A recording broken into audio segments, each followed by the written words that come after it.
الحمد لله نحمده ونستعينه ونستغفره ونعوذ بالله من شرور أنفسنا ومن سيئات أعمالنا من يهده الله فلا مضل له ومن يضلله فلا هادي له وأشهد أن لا إله إلا الله وحده لا شريك له وأشهد أن سيدنا وسندنا وحبيبنا وطبيب ربنا ومولانا محمدًا عبد الله ورسوله الذي أرسله الله بالحق إلى الخلق بشيرًا ونذيرًا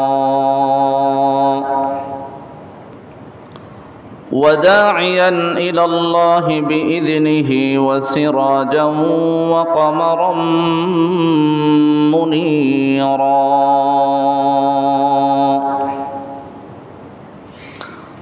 أما بعد فأعوذ بالله من الشيطان الرجيم بسم الله الرحمن الرحيم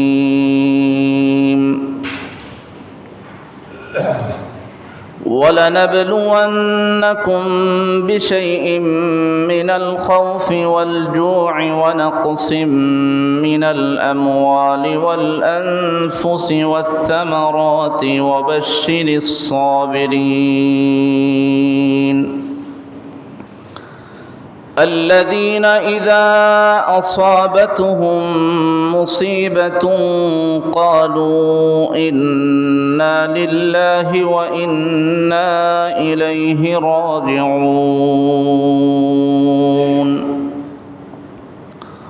أولئك عليهم صلوات من ربهم ورحمة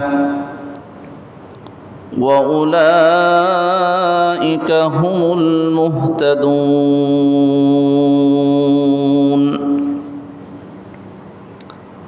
وعن سعد بن أبي وقاص رضي الله تعالى عنه قال رسول الله صلى الله عليه وسلم أشد الناس بلاء الأنبياء ثم الأمثل فالأمثل يبتلى الرجل على حسب دينه فإن كان في دينه صلبا اشتد بلاؤه وإن كان في دينه رقة أبتلي على قدر دينه فما يبرح البلاء بالعبد حتى يتركه يمشي على الأرض وما عليه خطيئة أو كما قال النبي عليه الصلاة والسلام اللهم صل على محمد وعلى آل محمد كما صليت على إبراهيم وعلى آل إبراهيم إنك حميد مجيد اللهم بارك على محمد وعلى آل محمد كما باركت على إبراهيم وعلى آل إبراهيم إنك حميد مجيد قالوا سبحانك لا علم لنا إلا ما علمتنا إنك أنت العليم الحكيم أستغفر الله لي ولكم ولسائر المسلمين فاستغفروه إنه هو التواب الرحيم সম্মানিত উপস্থিতি, আমার প্রাণ প্রিয় শ্রদ্ধাভাজন প্রিয় মুসল্লি ভাইয়েরা, মহান রব্বে কারীমের দরবারে অসংখ্য অগণিত শুকর ও সুজুদ যে দীর্ঘ একটি সপ্তাহ পরে রব্বুল আলামিনের অনুগ্রহে তার দয়ায় আল্লাহ পাক রব্বুল আলামিন গত সপ্তাহ থেকে, গত জুমা থেকে এই জুমা পর্যন্ত আমার আপনার হায়াতকে লম্বা করে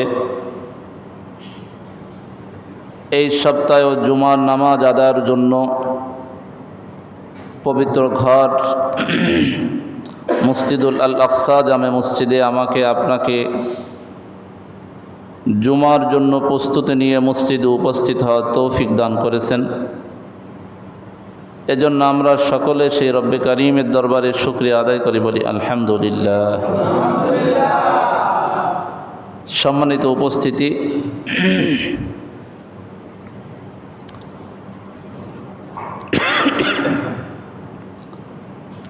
আমরা সকলেই প্রতি জুমায় নামাজের জন্য আসি এবং নামাজ আদায়ের পাশাপাশি দিনই কিছু কথা, নিজের জীবন চলার জন্য কিছু পাথেয় সংগ্রহের জন্য, একটি সপ্তাহ কিভাবে আমি চলবো তার কিছু সবক নেওয়ার জন্য আমরা মসজিদে এসে থাকি। আমি যে কোরআনে কারিমার অসংখ্য আয়াত থেকে একটি আয়াত আমি আপনাদের সামনে কয়েকটি আয়াত তেলাওয়াত করেছি। রাসূলুল্লাহ সাল্লাল্লাহু আলাইহি ওয়াসাল্লামের অসংখ্য হাদিসে মোবারকা থেকে একখানা হাদিস আমি পাঠ করেছি। আল্লাহ তাআলা যদি তৌফিক দান করেন তাহলে এর আলোকে কিছু কথা, যে কথাগুলো আমার আপনার দুনিয়ার জীবন চালানোর পাথেয় হিসাবে আমরা যাতে গ্রহণ করতে পারি এবং এর মাধ্যমে আমরা যেন আখিরাতের সামানও গোছাইতে পারি, আল্লাহ তাআলা আমাদের সকলকে তৌফিক দান করুক। সম্মানিত উপস্থিতি, আজকে প্রতিটা মানুষের অন্তরে, প্রতিটা পরিবারে, প্রতিটি সমাজে প্রত্যেকের মধ্যে একটি হতাশা কাজ করে। প্রত্যেকেই আমরা হতাশাগ্রস্ত, প্রত্যেকেই আমরা নানা পেরেশানি, বিভিন্ন মুসিবতের মধ্যে আছি। আমার আপনার অবশ্যই জানা থাকা দরকার যে একজন মুমিনের জন্য সে যদি মুসিবতে পড়ে, সে যখন বিপদগ্রস্ত হয়, তখন তার জন্য কি করণীয়, কিভাবে তার জীবন চালাইতে হবে, কিভাবে সে তার জীবনকে অতিবাহিত করবে, এই ব্যাপারে আমাদের ইসলামী শরিয়াতে দিক নির্দেশনা কি আছে এটা আমাদের সকলেরই জানা থাকার দরকার।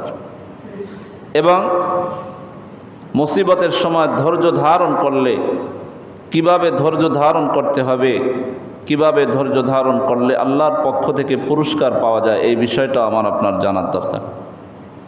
আমরা যারা আছি সকলেই বিপদগ্রস্ত। মুসিবত কি জিনিস? যা একজন মানুষকে কষ্ট দেয় সেটাই তার জন্য মুসিবত, সেটাই তার জন্য কি মুসিবত, বিপদ। আল্লাহ পাক রব্বুল আলামিন আমাকে আপনাকে সৃষ্টি করেছেন, অনর্থক তিনি আমাকে আপনাকে সৃষ্টি করেন নাই। অবশ্যই কোনো একটা লক্ষ্য এবং উদ্দেশ্য নিয়ে তিনি আমাকে আপনাকে সৃষ্টি করেছেন এবং দুনিয়ায় প্রেরণ করেছেন। এই লক্ষ্য আর উদ্দেশ্যে আমরা কে কতটুকু পৌঁছাতে পেরেছি এবং কতটুকু লক্ষ্য উদ্দেশ্য আমরা অর্জন করতে পেরেছি, আল্লাহ পাক রব্বুল আলামিন এজন্য আমার আপনার কাছ থেকে পরীক্ষা নেন। তবে সবার পরীক্ষা সমান হয় না।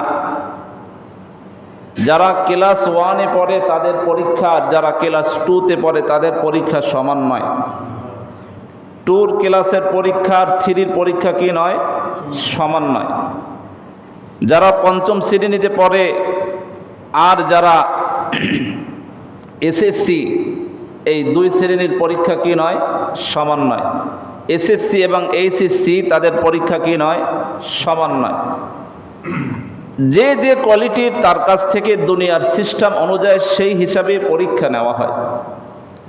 যারা অনে পড়ে, অনের বই পুস্তকের পরীক্ষা নিলে তাদের পাশ করা অসম্ভব না, তবে যে ভালোভাবে প্রস্তুতি নেবে না তার জন্য কঠিন। তার জন্য কি কঠিন? যে 2 ক্লাসে পড়ে তার কি 2তে পাশ করা অসম্ভব? তার কাছ থেকে যদি 3-র পরীক্ষা নেওয়া হয় তাহলে এটা তার কাছে অসম্ভব।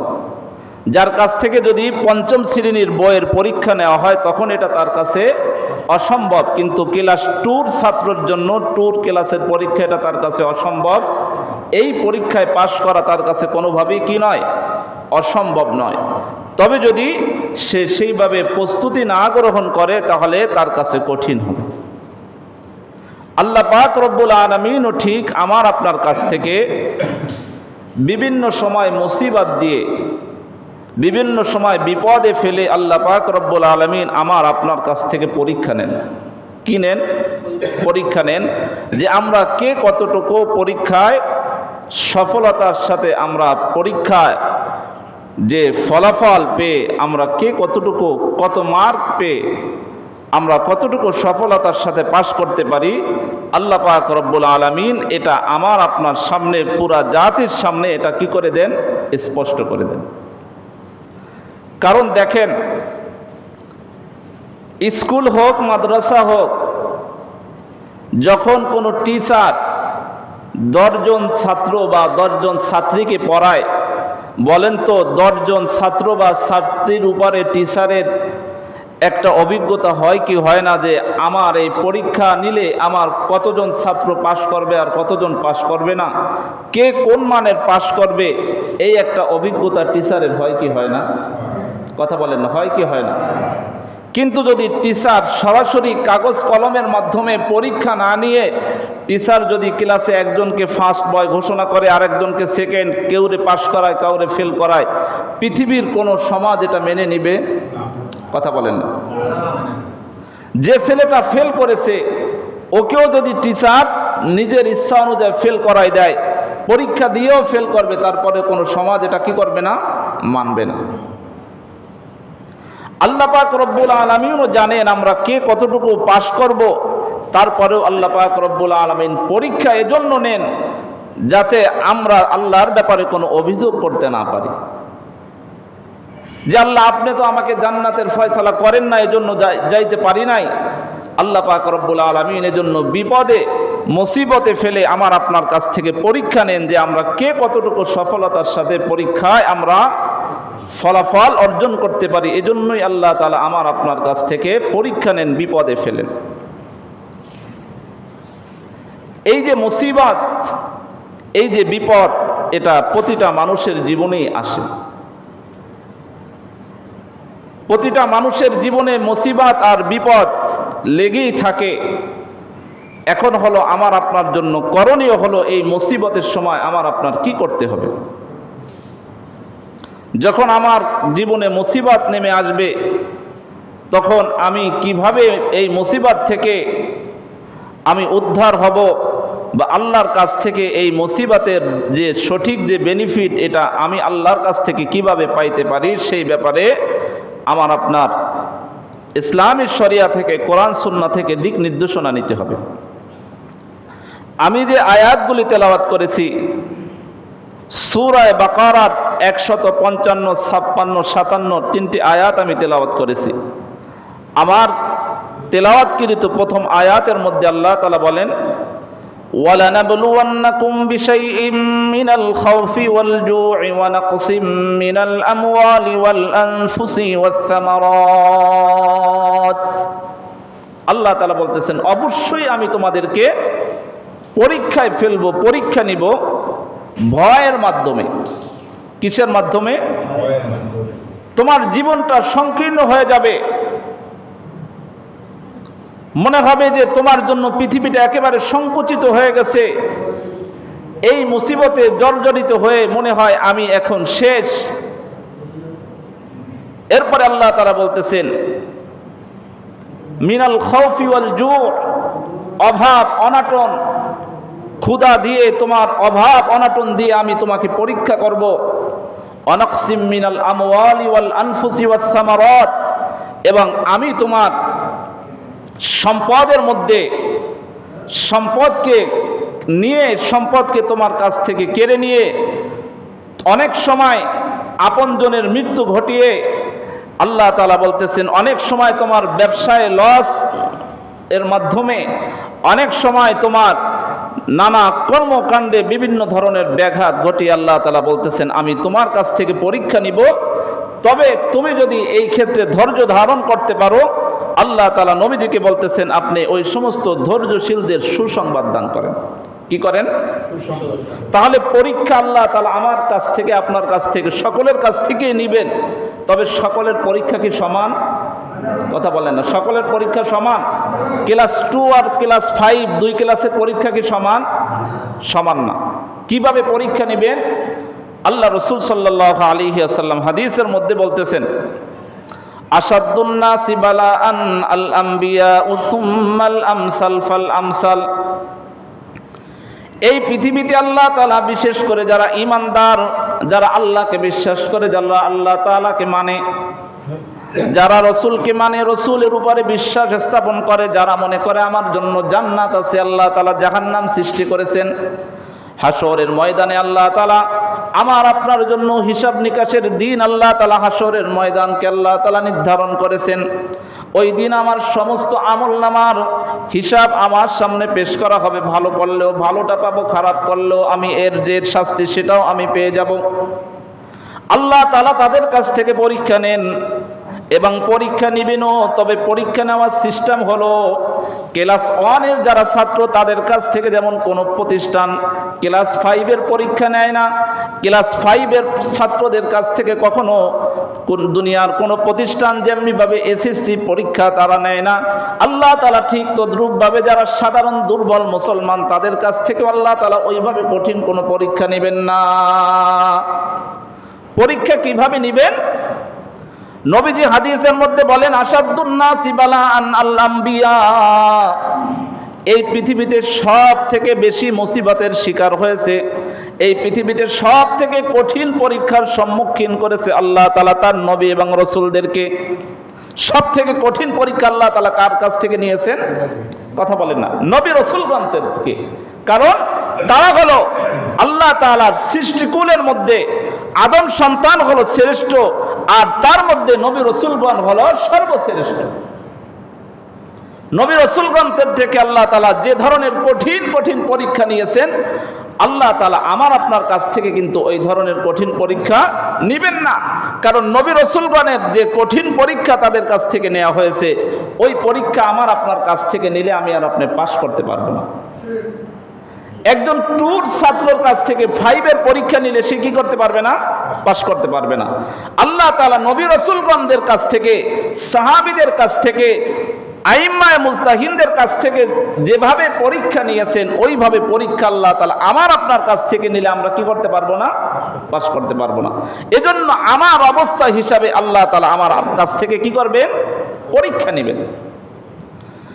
আশাদ্দুন নাসি বালাআন আল আমবিয়া সুম্মাল আমসাল ফাল আমসাল, এই পৃথিবীতে সব থেকে কঠিন পরীক্ষার সম্মুখীন হয়েছেন, কঠিন কঠিন পরীক্ষা আল্লাহ তাআলা তার নবী রাসূলগণদের কাছ থেকে নিয়েছেন।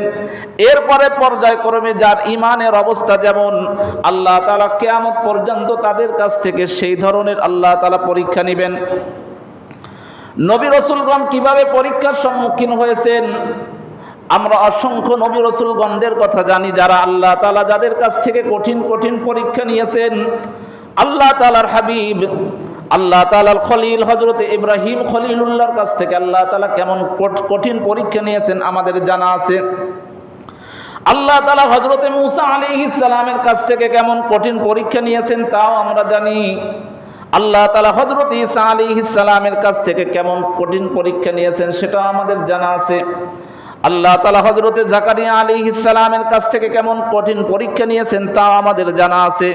যুগে যুগে আল্লাহ তাআলা হযরতে নূহ আলাইহিস সালামের কাছ থেকে কেমন কঠিন পরীক্ষা নিয়েছেন সেটাও আমরা জানি। এভাবে যুগে যুগে যত নবী রাসূলগণকে আল্লাহ তাআলা প্রেরণ করেছেন প্রত্যেকের কাছ থেকে আল্লাহ তাআলা কঠিন থেকে কঠিনতর পরীক্ষা নিয়েছেন। সমস্ত নবী রাসূলগণদের ঘটনা বর্ণনা করার যে সময়, এটা জুমার সময় আলোচনা করা সম্ভব হয় না। সামান্য সংক্ষেপে একজন নবী আল্লাহ পাক রব্বুল আলামিন যার ব্যাপারে বলেছেন ইন্না ওয়াজাদনাহু সাবিরা, আমি তাকে কঠিন পরীক্ষায় ফেলার পরেও আল্লাহ তাআলা তার ব্যাপারে বলতেছেন আমি তাকে ধৈর্যশীল পেয়েছি। তিনি হলেন হযরতে আইয়ুব আলাইহিস সালাম। তিনি হলেন কে? আইয়ুব আলাইহিস সালাম যে কতটা কঠিন অসুস্থতায় পড়েছিলেন আমরা কম বেশি সকলে জানি না।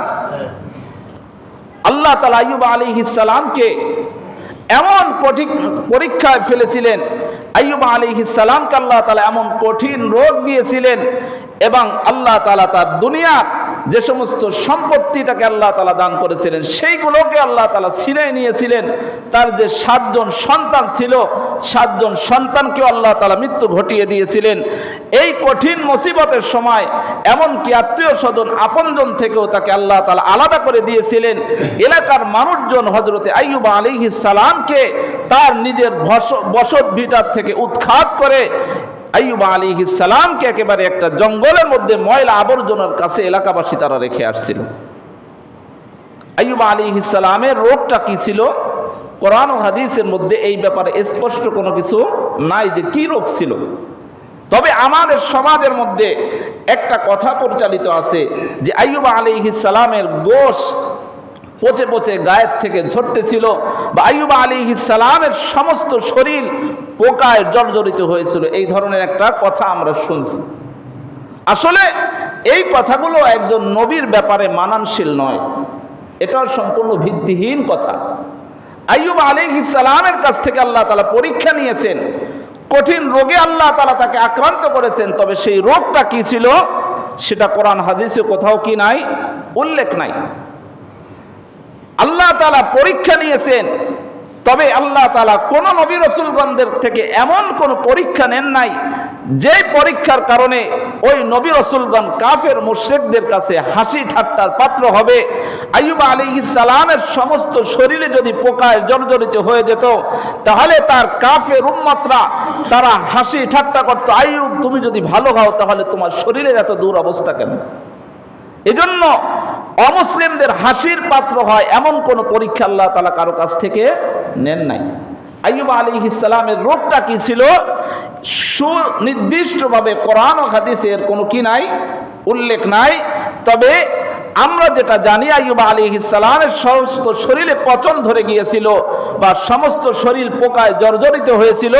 তাফসীরের মধ্যে এই ঘটনাটাকে ভিত্তিহীন বলা হয়েছে। কি বলা হয়েছে? ভিত্তিহীন বলা হয়েছে। বুঝে আসছে আমার কথা?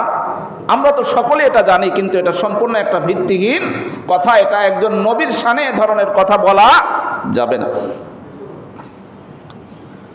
আইয়ুব আলাইহিস সালামকে আল্লাহ তাআলা এত মুসিবতে ফেলানোর পরে আইয়ুব আলাইহিস সালাম এতটা মুসিবতগ্রস্ত হওয়ার পরে আল্লাহর কাছে দোয়া করেছেন, ওয়া আইয়ুবা ইয নাদা রাব্বাহু আন্নী মাসসানিয়াদ দুররু ওয়া আনতা আরহামুর রাহিমিন।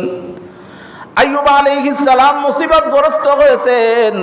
আইয়ুব আলাইহিস সালাম তিনি তার এলাকার থেকে বিতাড়িত হয়েছেন, এলাকার থেকে তাকে বের করে দেওয়া হয়েছিল। তার সন্তান সন্ততি স্ত্রী সকলে তার থেকে আলাদা হয়ে গেছে। আইয়ুব আলাইহিস সালাম তখন আল্লাহর কাছে কোনো অভিযোগ করেন নাই। আইয়ুব আলাইহিস সালাম আল্লাহর কাছে কথা বলেন নাই, আল্লাহ তুমি কেন আমার সাথে এমন করো? আইয়ুব আলাইহিস সালাম বলেন, আন্নী মাসসানিয়াদ দুররু, আমাকে কঠিন মুসিবতে গ্রাস করেছে, ও আনতা আরহামুর রাহিমিন, আর আপনি হলেন সমস্ত যারা দয়াশীল আছে দয়াশীলদের মধ্যে সর্বশ্রেষ্ঠ দয়াশীল হলো আপনি। আপনি আমার প্রতি অনুগ্রহ করেন, দয়া করেন, যেটা আমার জন্য কল্যাণকর হয় সেটা আপনি করেন। واذكر عبدنا أيوب إذ نادى ربه أني مسني الشيطان بنصب وعذاب। আইয়ুব আলাইহিস সালাম আল্লাহর কাছে দোয়া করেছেন, আল্লাহ আমাকে শয়তানে স্পর্শ করার কারণে আমার এই কঠিন অবস্থা হয়েছে। আমার দুনিয়ার সমস্ত ধন সম্পদ আল্লাহ তাআলা তিনি নিয়ে নিয়েছেন। আন্নী মাসানিয়াশ শাইতানু বিনুসবি ওয়া আযাব, এবং শরীরের যে স্বাভাবিক চলার যে গতি আল্লাহ তাআলা সেটাও নিয়ে নিয়েছিলেন। কিন্তু আইয়ুব আলাইহিস সালাম আল্লাহর কাছে একবার অভিযোগ করেন নাই যে এই কাজটা কেন আপনি আমার সাথে করেছেন। কিন্তু আমি আর আপনি মুসিবতে পড়লে আল্লাহর ব্যাপারে অনেক সময় আমাদের জবান থেকে অবান্তর কথা আমরা বের করি কি করি না? কথা বলেন না, করি না? আল্লাহ তাআলা আমার আপনার কাছ থেকে পরীক্ষা নেন। পরীক্ষা নেওয়া হয় কিসের জন্য? কথা বলেন না কেন? পরীক্ষা নেওয়া হয় কিসের জন্য? তার যে অবস্থানটা আছে সেই অবস্থার থেকে উন্নতি করার জন্য পরীক্ষা নেওয়া হয়। তার অবস্থার থেকে, তার মর্যাদা থেকে আরো মর্যাদা বৃদ্ধি করার জন্য কি করা হয়? পরীক্ষা নেওয়া হয়। আল্লাহ তাআলা তো পরীক্ষা নেন আমার আপনার কাছ থেকে মর্যাদা বৃদ্ধির জন্য। সুতরাং এই পরীক্ষায় কেউ যদি দুনিয়ার পরীক্ষায় ফেল করে তাহলে তার মর্যাদা বৃদ্ধি হয়? কথা বলেন না। আল্লাহ তাআলা যখন পরীক্ষা নেন তখন কি করতে হবে? ধৈর্য ধারণ করতে হবে। কি করতে হবে? ধৈর্য ধারণ করতে হবে।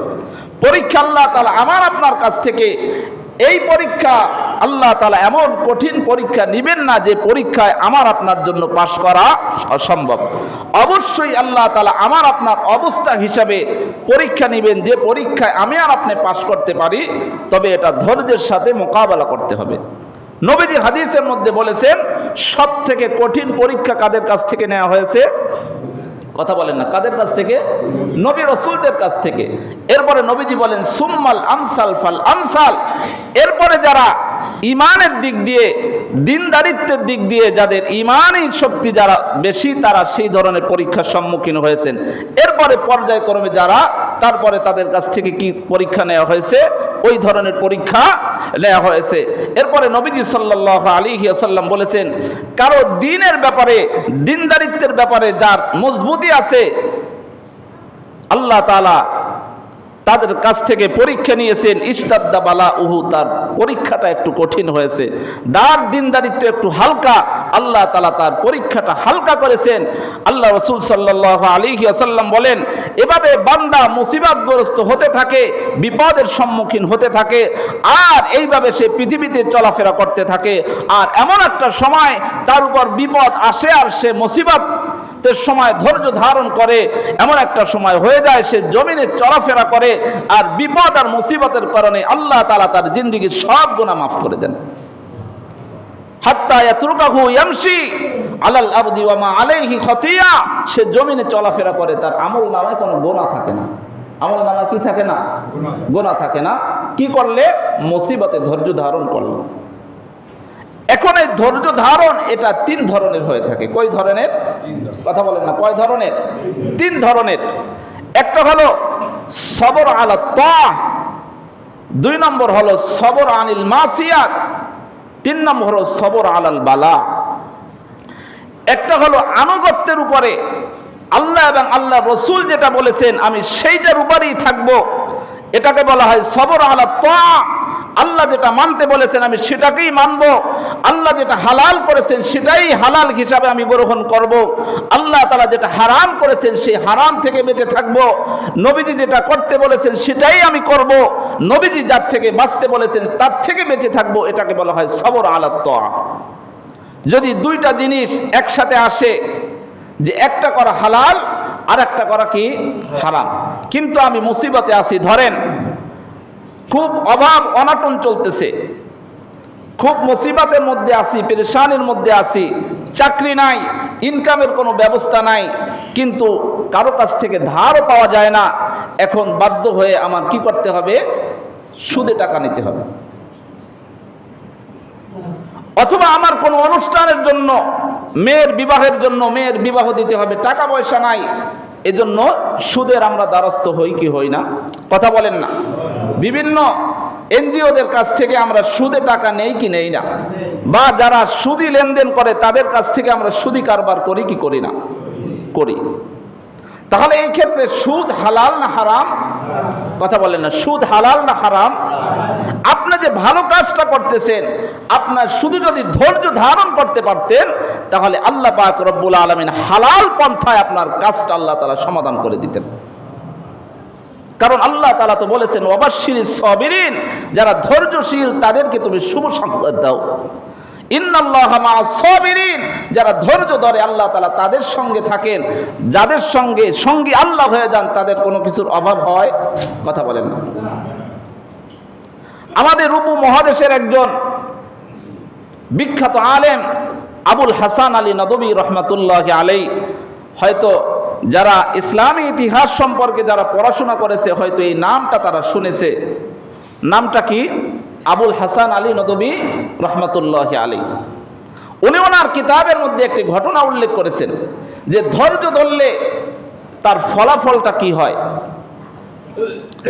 যখন প্রথম বিশ্বযুদ্ধ যখন শুরু হয়ে গেল, তখন সমস্ত ডাক যোগাযোগ এইগুলো বন্ধ হয়ে গেল। এক দেশ থেকে আরেক দেশের যোগাযোগ এটা কি হয়ে গেছে? বন্ধ হয়ে গেছে। ওই সময় আল হাজার যে মিশরের যে ইসলামিক সব থেকে পৃথিবীর মধ্যে সব থেকে বড় ভার্সিটি বিশ্ববিদ্যালয় আল হাজার বিশ্ববিদ্যালয়, সেখানে বিভিন্ন দেশ থেকে অনেক ছাত্ররা তারা ডিগ্রি অর্জনের জন্য পড়াশোনার জন্য তারা মিশরে তারা গিয়েছিলেন।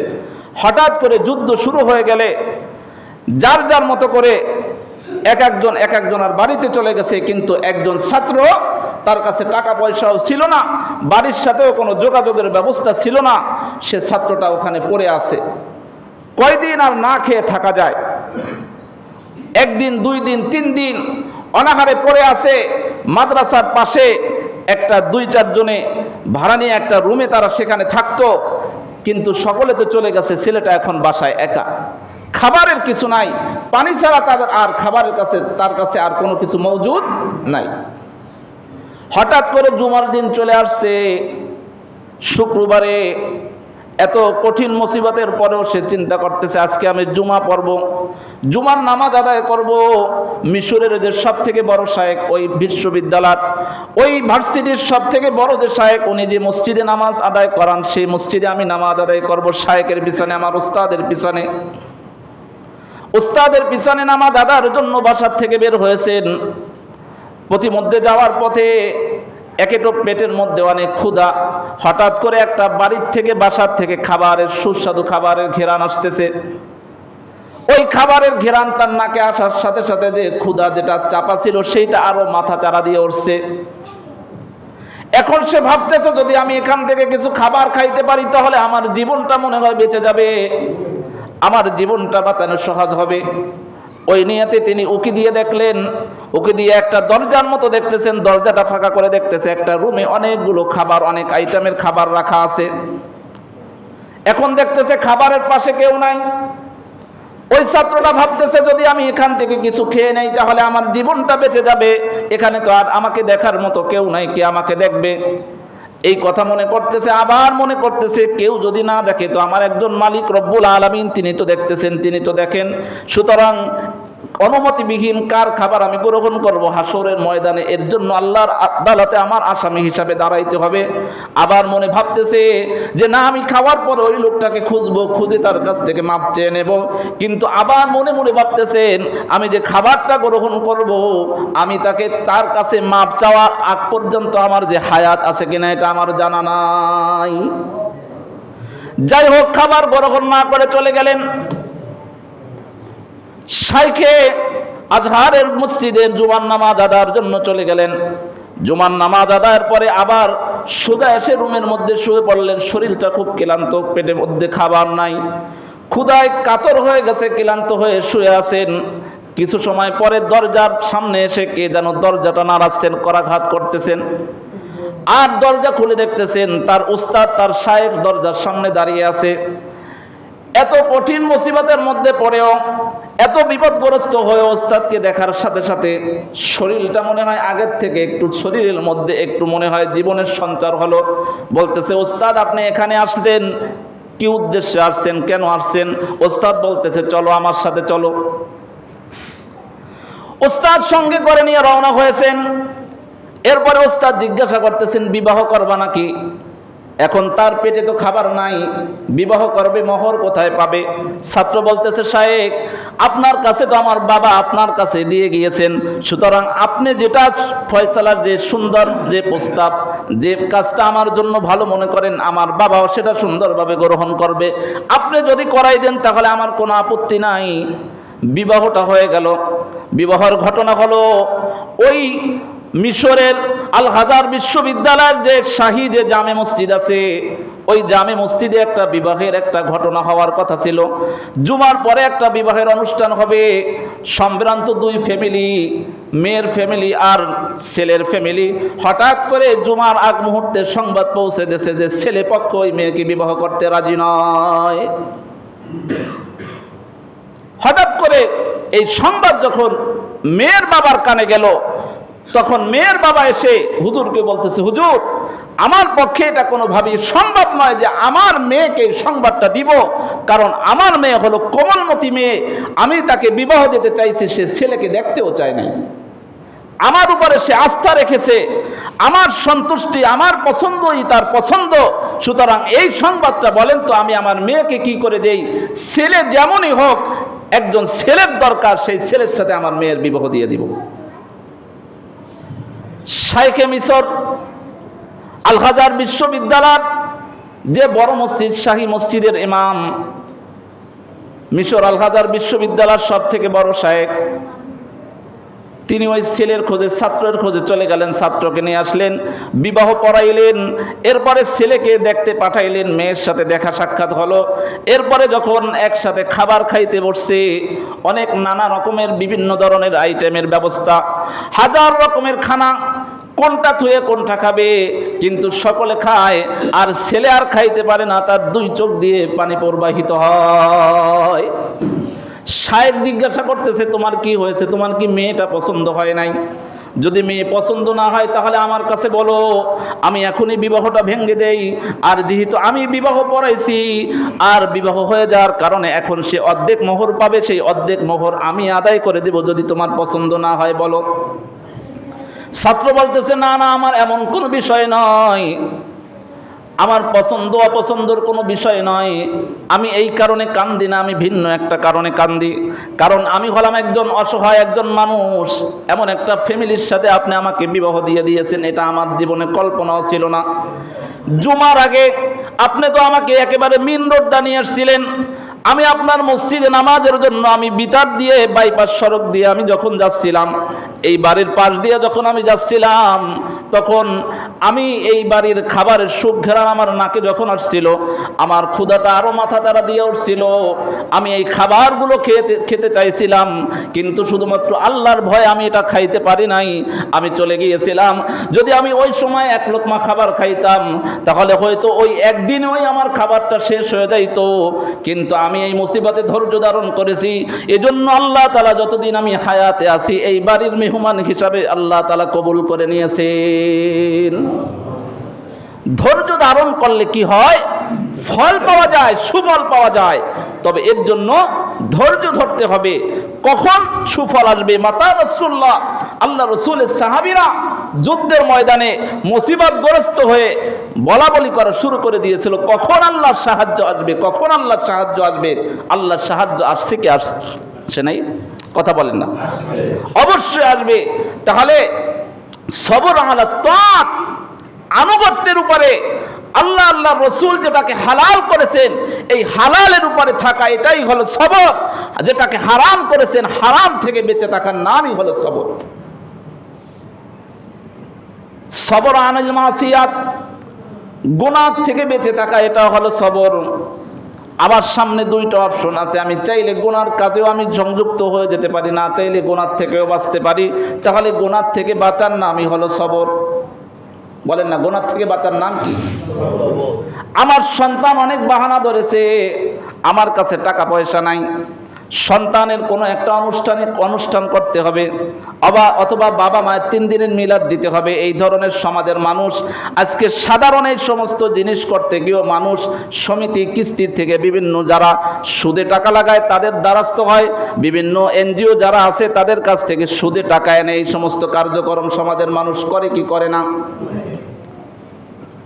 আপনি যেটা করতে চাচ্ছেন এটা যদি হালাল হয়ে থাকে, আপনার বিশ্বাস রাখতে হবে আল্লাহ তাআলা আপনাকে ওইটা হালাল উপায় করে দিবে, যদি আপনি কি করতে পারেন, ধৈর্য ধারণ করতে পারেন। এই যে যুবকের ঘটনা শোনাইছি, এটা কোনো মিথ্যা কোনো গল্প কাহিনী নয়। আবুল হাসান আলী নদভী রহমতুল্লাহি আলাইহি তার বইয়ের মধ্যে তিনি লিখেছেন, খাবারটা খায় নাই, হয়তো সেখান থেকে আর কারো অগোচরে কতটুকু খাবার সে খাইতে পারত, আর ওটা তো একদিনের জন্য, কিন্তু ধৈর্য ধারণ করেছে। আল্লাহ তাআলা যতদিন তার হায়াত আছে ওই বাড়ির মেহমান হিসাবে আল্লাহ তাআলা তাকে কবুল করে নিয়েছে। এজন্য আমার আপনার মুসিবতে পড়লে কি করতে হবে, ধৈর্য ধারণ করতে হবে। as-sabru আলাল বালা, অসুস্থতা হয়েছে, অসুস্থতা থেকে শেফা দিতে পারেন কে? কথা বলেন না। অসুস্থ থেকে শেফা দিতে পারেন কে? আল্লাহ শেফা দিতে পারেন। এই বিশ্বাস রাখতে হবে যে আল্লাহর সন্তুষ্টিই আমি সন্তুষ্ট, আল্লাহর মর্জিতেই আমি মর্জি। আল্লাহ রাসূল সাল্লাল্লাহু আলাইহি ওয়াসাল্লামের আরেকজন সাহাবী যার নাম হলো ইমরান ইবনে হুসাইন রাদিয়াল্লাহু তাআলা আনহু। কি নাম বলেন? ইমরান ইবনে হুসাইন রাদিয়াল্লাহু তাআলা আনহু।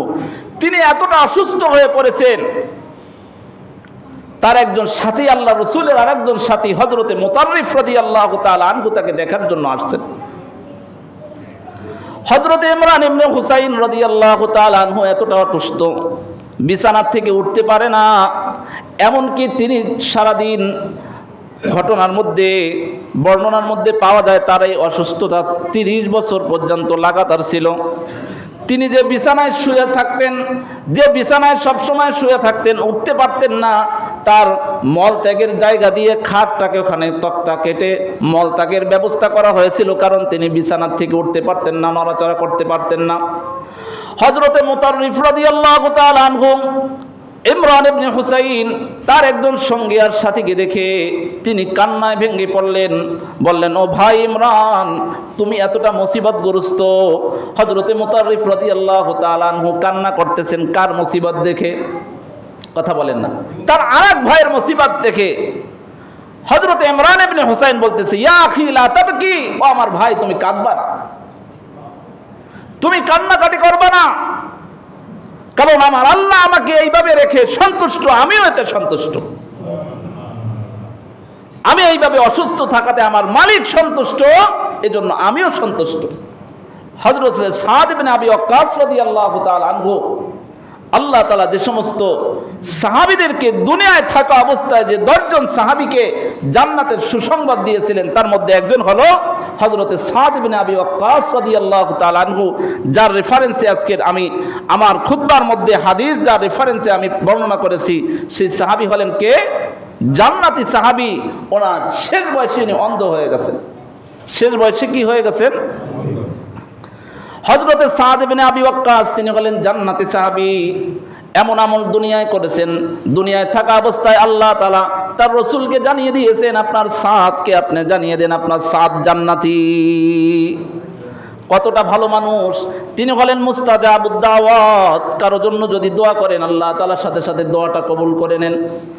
হযরতে সাদ ইবনে আবি ওয়াক্কাস কারো ব্যাপারে যদি আল্লাহর দরবারে হাত উঠায়, আল্লাহ তাআলা তার ফয়সালা করে দেন, সমস্যার সমাধান করে দেন। হযরতে সাদ ইবনে আবি ওয়াক্কাস রাদিয়াল্লাহু তাআলা আনহু যখন অন্ধ হয়ে গেলেন, মদিনা থেকে মক্কায় চলে গেলেন। মক্কায় যাওয়ার পরে সমস্ত মানুষ দূর দূরান্ত থেকে হযরতে সাদ ইবনে আবি ওয়াক্কাসের কাছে আসে কোনো মুসিবতে পড়ে সমস্যার সমাধানের জন্য, যে সাদ ইবনে আবি ওয়াক্কাস যদি আল্লাহর দরবারে হাত উঠায়, আল্লাহ তাআলা ওই সাদ ইবনে আবি ওয়াক্কাসের হাতটা খালি শূন্য হাতে ফিরায় না। আমাদের সমাজেও যদি এমন কেউ আমরা জানতে পারি, আমরা তার কাছে ভিড় করি কি করি না? কথা বলেন না। বিভিন্ন সময়, অনেক সময় দেখা গেছে যে অনেক জায়গার পানিতে মানুষ সুস্থ হয়ে যায়, সেখানের পানি আনার জন্য মানুষ পাগল হয়ে গেছে। বিভিন্ন সময় ধরনের ঘটনা ঘটে না? তা এটা হলো আমাদের একটা নিজের আত্মবিশ্বাসের জায়গা। আর তিনি হলেন রাসূলের সাহাবী হযরতে সাদ ইবনে আবি ওয়াক্কাস, যাকে আল্লাহ তাআলা জান্নাতের সার্টিফিকেট দিয়েছেন দুনিয়ায় থাকা অবস্থায়। সাদ ইবনে আবি ওয়াক্কাস শেষ বয়সে অন্ধ হয়ে গেছেন। মানুষজন আসতেছে যে আমার জন্য একটু আল্লাহর কাছে দোয়া করেন, আল্লাহ তাআলা তো আপনার দোয়া কবুল করেন। সাদ ইবনে আবি ওয়াক্কাসের কাছে এসে তার ভাতিজা, তার ভাইয়ের ছেলে বলতেছে, চাচা যান, আপনি তো আল্লাহর কাছে কত মানুষের জন্য দোয়া করেন, আর তারা আপনার দোয়ার কারণে আল্লাহ তাআলা তাদের মুসিবত থেকে আল্লাহ তাআলা তাদেরকে উদ্ধার করেন, হেফাজত করেন। চাচা যান, আপনি একটু আপনার জন্য একটু হাত উঠান না, যাতে আল্লাহ আপনার দৃষ্টি শক্তিটা ফিরাই দেয়। সাদ ইবনে আবি ওয়াক্কাস বলতেছে, আমার ভাতিজা, তুমি আমাকে বলতেছো আমি আমার চোখের জন্য আল্লাহর কাছে দোয়া করব।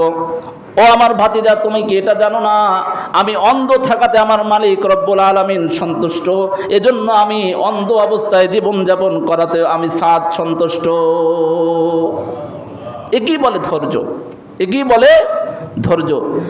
যাই হোক, আল্লাহ রসুলের যে সাহাবীর কথা বলতেছিলাম, হযরতে ইমরান ইবনে হুসাইন রাদিয়াল্লাহু তাআলা আনহু, মুতাররিফ রাদিয়াল্লাহু তাআলা আনহু বলতেছে, ইয়া আখি লা তাবকি, ও আমার ভাই তুমি কাঁদবা না। হযরতে ইমরান ইবনে হুসাইন তার ভাই মুতাররিফ সঙ্গীকে বলতেছে, মুতাররিফ, আমি তোমাকে একটা ঘটনা শোনাই, আমি যতদিন জীবিত আছি এইটা কারো কাছে বলবা না, আমি যখন দুনিয়ার থেকে চলে যাব তখন তোমার যদি মনে চায়, যদি ভালো মনে করো তাহলে বলতে পারো, তা না হলে দরকার নাই। হযরত ইমরান ইবনে হুসাইন অন্য একজন সাহাবী মুতাররিফ রাদিয়াল্লাহু তাআলা আনহুকে বলতেছেন, ও মুতাররিফ, তুমি কি জানো নাকি, তোমার কি জানা আছে, সারাদিন আমি এভাবে বিছানায় শুয়ে থাকি, মানুষজন আমাকে দেখতে আসে, আর যখন সন্ধ্যা হয়ে যায়, সমস্ত মানুষ যখন যার যার বাড়িতে চলে যায়, তখন আল্লাহ পাক রব্বুল আলামিনের পক্ষ থেকে অসংখ্য ফেরেশতারা আমার বাড়িতে আসে, আমাকে এসে সালাম দেয়, আমার সাথে মুসাফা করে, কেউ আমার ওই ময়লা আবর্জনা পরিষ্কার করে, কোনো ফেরেশতা আমার হাত টিপে দেয়, কোনো ফেরেশতা আমার পা টিপে দেয়। আবার যখন ভোর হয়ে যায় তারা চলে যায়, আমার সাথে লাইন দিয়ে তারা মুসাফা করে, আর চলে যাওয়ার সময় বলে, ও ইমরান, তুমি আল্লাহর ফয়সালার উপরে সন্তুষ্ট, আল্লাহ তোমার প্রতি সন্তুষ্ট। আল্লাহ তোমার প্রতি কি? তাহলে মুসিবত কে দেন? আল্লাহর পক্ষ থেকে আসেন। আল্লাহ বান্দাকে বিপদে ফেলতে চান না, তবে আল্লাহ তাআলা ফেলেন কিসের জন্য? পরীক্ষা নেওয়ার জন্য। কিসের জন্য বলেন? পরীক্ষা নেওয়ার জন্য। এজন্য যখন আমরা কোনো মুসিবতে পড়ে যাব, আল্লাহ পাক রব্বুল আলামিন দোয়া শিখাইছেন, আল্লাযীনা ইযা আসাবাতুহুম মুসিবা ক্বালু ইন্না লিল্লাহি ওয়া ইন্না ইলাইহি রাজিউন। আমরা তো খালি মনে করি মনে হয় কেউ মারা গেলেই মনে হয় এই দোয়াটা পড়তে হয়। না না, আপনার পায়েও যদি একটা কাঁটা ফুটে তখন কি বলতে হবে? ইন্না লিল্লাহি ওয়া ইন্না ইলাইহি রাজিউন। যারা এইভাবে মুসিবতে ধৈর্য ধারণ করে আল্লাহর কাছে এই কথাগুলো বলতে পারবে, আল্লাহ তাআলা বলেন, উলাইকা আলাইহিম সালাওয়াতুম মির রাব্বিহিম ওয়া রাহমা, তাদের উপরেই আল্লাহর পক্ষ থেকে রহমত আর বরকত আল্লাহ তাআলা নাযিল করেন। নবীজি সাল্লাল্লাহু আলাইহি ওয়াসাল্লাম হাদিসের মধ্যে দোয়া শিখিয়েছেন, কেউ যদি মুসিবতে পড়ে তখন মুসিবতে পড়ে এই দোয়া পড়তে হয়, আল্লাহুম্মা আজুরনি ফি মুসিবাতি ওয়াখলুফ লি খায়রাম মিনহা। ও আল্লাহ, এই মুসিবতে আপনি আমাকে প্রতিদান দান করেন, আর এর থেকে উত্তম জিনিস আপনি আমাকে দান করেন। আইয়ুব আলাইহিস সালামের ব্যাপারে আল্লাহ তাআলা বলেছিলেন যে আইয়ুব আলাইহিস সালাম আল্লাহর কাছে দোয়া করেছিলেন, মাসসানিয়াদ দুররু ওয়া আনতা আরহামুর রাহিমিন। ও মালিক, আপনি তো দয়ার সাগর, সমস্ত যারা দয়া করে সেই দয়ালুদের মধ্যে আপনি হলেন শ্রেষ্ঠ দয়ালু। আল্লাহ তাআলা বলেন, ফাস্তাজাবনা লাহু ফাকাশাফনা মা বিহি মিন দুররি ওয়া আতাইনাহু আহলাহু ওয়া মিসলাহুম মাহুম। আল্লাহ তাআলা হযরতে আইয়ুব আলাইহিস সালামের দোয়াকে কবুল করেছিলেন। আইয়ুব আলাইহিস সালামের দোয়া কবুল করে আইয়ুব আলাইহিস সালামকে আল্লাহ তাআলা বলেছিলেন, উরকুদ বিরিজলিক হাযা মুগতাসালুম বারিদু ওয়া শারাব।